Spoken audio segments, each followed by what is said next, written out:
Sup traders, it's Trades here. Let's see how the market played out on the 17th of December, Tuesday. So order flow bearish for the week. Like I said on my pre-market analysis, especially with this bearish engulfing candle, I predict or anticipate price to continue lower. I hadn't noticed this, but we gapped up. We gapped last week, left a gap, pushed up, and then closed down. That's very interesting because it's shown me that price wants to push lower. Daily time frame, I was bearish. I wanted price to take out yesterday's high, which it did during Asian session, not during London session, which is something I like to see. And because I didn't get that, I was not really confident in the trade or confident in taking this trade. And yeah, price came out, took out previous day's high during Asian session, and then displaced lower with quite a strong bearish order flow on the 1 hour time frame, leaving this order block. Essentially these order blocks, right, is the last two bullish candles before this bearish run. And I was waiting for price to come up to this high. I was just watching this high because I was predicting that maybe we could find some, if we are bearish, then this is a good location for price to come into. I was watching this first fair value gap on the 60-minute and then this second fair value gap on the 60-minute time frame. However, because I took a trade on pound dollar, which to me seemed more looked like a better trade, I did not enter on euro dollar. However, looking back on it now, euro dollar does look like a lot better trade because we took out liquidity of previous day's high with quite a strong bullish candle and then just run down, and then price pulled back. Honestly, just entering at the 618 would have been a good entry. Price came up during New York session.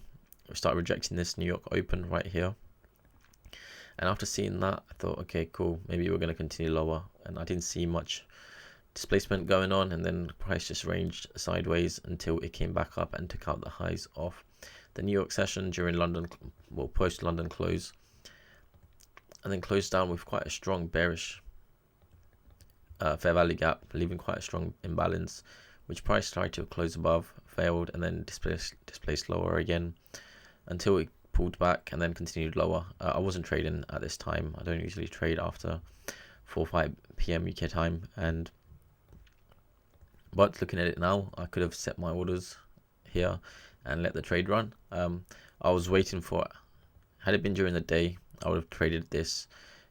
If this pulled back into this range, I would have entered there, but it didn't do that, so I didn't get that trade. I can see price coming back down to this low.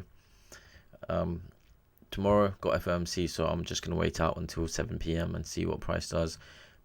Right now, right, we took out this high and we're displacing lower again one more time.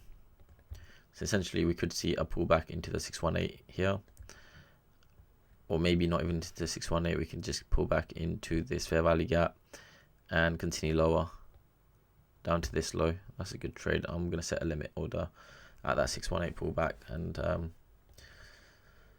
let that run. But yeah, we could come down, take out these lows from Monday into this fair value gaps, find some kind of support, push up, and then during FOMC come lower. That's one thing. That's a prediction for tomorrow. So we'll see how that plays out on the 4 hour time frame again. Right after taking out previous day's high, price put in a bearish engulfing candle, followed by another bearish candle, which was followed with a bullish engulfing candle. And after seeing the bullish engulfing candle, I was kind of hesitant on. I thought maybe we'll come back up, take out Tuesday's high on Wednesday, and then find resistance. But honestly, at the moment, if price comes down to these lows, we could potentially push back up during Asian session, London session tomorrow. So I'm just going to wait out rather than entering my trade. I don't really want to be price to come down, take out these lows during Asian session and then push back up. I can wait until then. Similar to euro dollar, I was bearish on pound dollar and it was waiting for price to come up and take out previous day's high. This was even better because we were in discount or premium and we were in a bearish imbalance as well. That price had tested the 50% of that bearish imbalance during the London session where I took a short and then price decided to push back up high into fair value gaps and order blocks. Right, price came into this order block at the start of this wick, and currently is finding some resistance at that level. So yeah, I took a short after GDP news. I believe we had GDP for pound, no, not GDP, employment news for pound this morning. That took out previous day's high, and I took a short there, and then I took another short during New York session. But I also noticed that price failed to close below this low previously.